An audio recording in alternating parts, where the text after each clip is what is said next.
என் இனிய உறவுகள் அனைவருக்கும் இனிய காலை வணக்கம். இன்றைக்கி நம்ம பார்க்க போகிறது கிருஷ்ண ஜெயந்திக்கு ஸ்பெஷலாக முறுக்கு பண்ணியிருக்கேங்க. இந்த முறுக்கு ரொம்பவே மொறுமொறுன்னு செம்ம டேஸ்ட்டாக வந்திருக்குங்க. இன்றைக்கி பிறந்தநாள் மற்றும் திருமண நாள் கொண்டாடுற எல்லாருக்குமே என்னுடைய வாழ்த்துக்கள். இப்போ வாங்க நம்ம ரெசிபி எப்படி பண்ணலான்னு பார்த்துடலாம். இப்போ ஒரு கடாய் அடுப்பில் வச்சுக்கிட்டு இதில் ஒரு அரை கப்புக்கு உளுந்து சேர்த்துக்கலாங்க. உளுந்து சேர்த்தா பிறகு அடுப்பை சிம்லேயே வச்சுக்கோங்க. நல்லா செவந்து வர வரைக்கும் இதை வறுக்கக்கூடாதுங்க. நல்லா மிதமான தீயில் வச்சுக்கிட்டு ஒரு வாசனை வர வரைக்கும் இந்த உளுந்தை வறுத்துக்கிட்டால் போதுங்க. பாருங்கள், இப்போ நல்லா வறுத்து எடுத்துக்கிட்டாச்சு. இந்த அளவுக்கு வறுத்து எடுத்துக்கிட்டால் போதும். இப்போ அடுப்பை ஆஃப் பண்ணிக்கலாங்க. நம்ம உளுந்து எடுத்த கப்லேயும் ஒரு 1/4 கப்புக்கு பொட்டுக்கடலை எடுத்துருக்கிறேன். இதையும் சேர்த்துக்கலாம். இந்த ஹீட்லேயும் இந்த பொட்டுக்கடலையை லைட்டாக ஒரு தடவை கலந்து விட்டுக்கலாம்.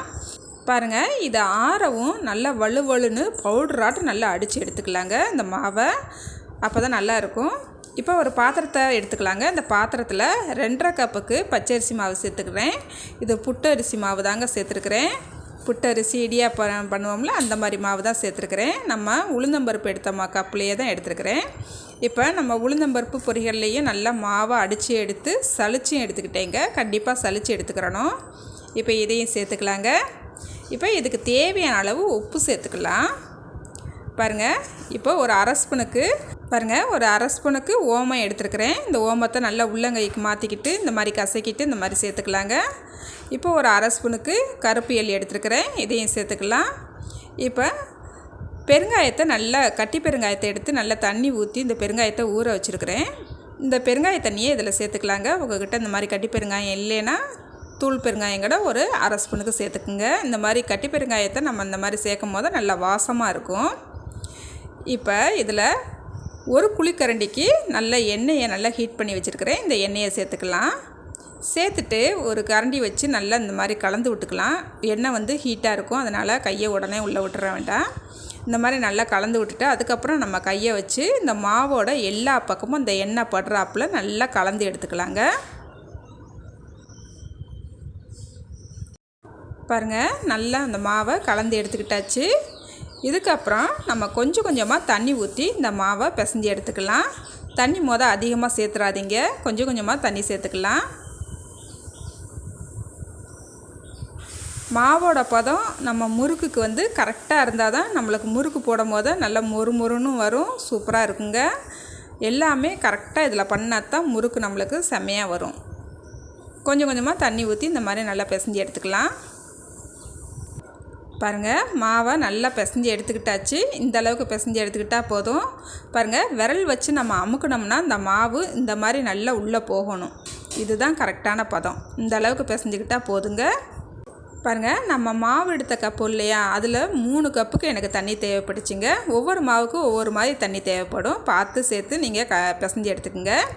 இப்போ முறுக்கு பிளிகிற அச்சில் நல்லா எல்லா பக்கமும் நல்லா எண்ணெயை இந்த மாதிரி படுறாப்புல நல்லா தேய்ச்சி விட்டுக்கலாங்க.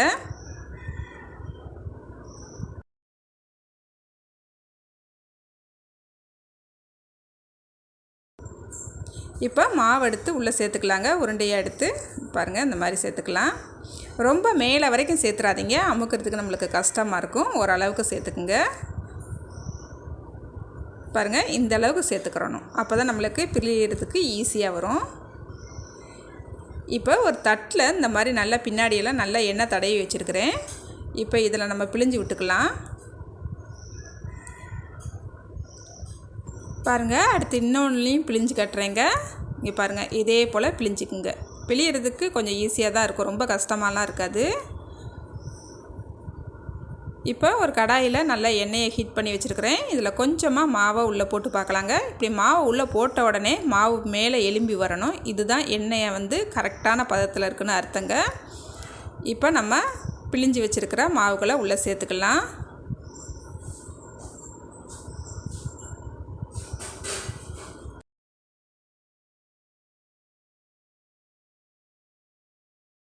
இப்போ அடுப்பை ரொம்ப சிம்மில் வைக்காமல் ரொம்ப ஹையாகவும் வைக்காமல் மிதமான தீயில் வச்சு நம்ம இந்த முறுக்கை வேக விட்டுக்கணுங்க. இப்போ நல்லா ஒரு பக்கம் திருப்பி போட்டுக்கலாம்.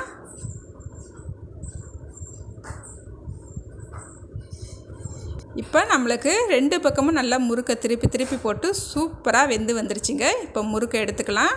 பாருங்கள், முறுக்கு எவ்வளோ வெள்ளையாக சூப்பராக வந்திருக்கா.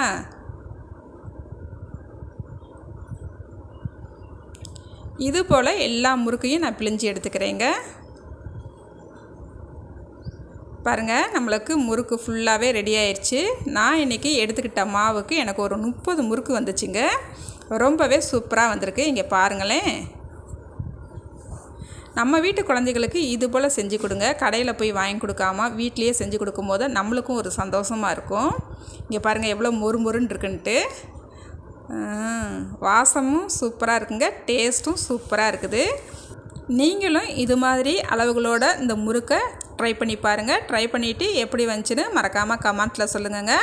லைக் பண்ணுங்கள், ஷேர் பண்ணுங்கள். புதுசாக பார்க்குறவங்களா இருந்தால் என்னோடய சேனலை சப்ஸ்கிரைப் பண்ண மட்டும் மறந்துடாதீங்க. பாய். அடுத்த ஒரு ரெசிபியில் பார்க்கலாங்க.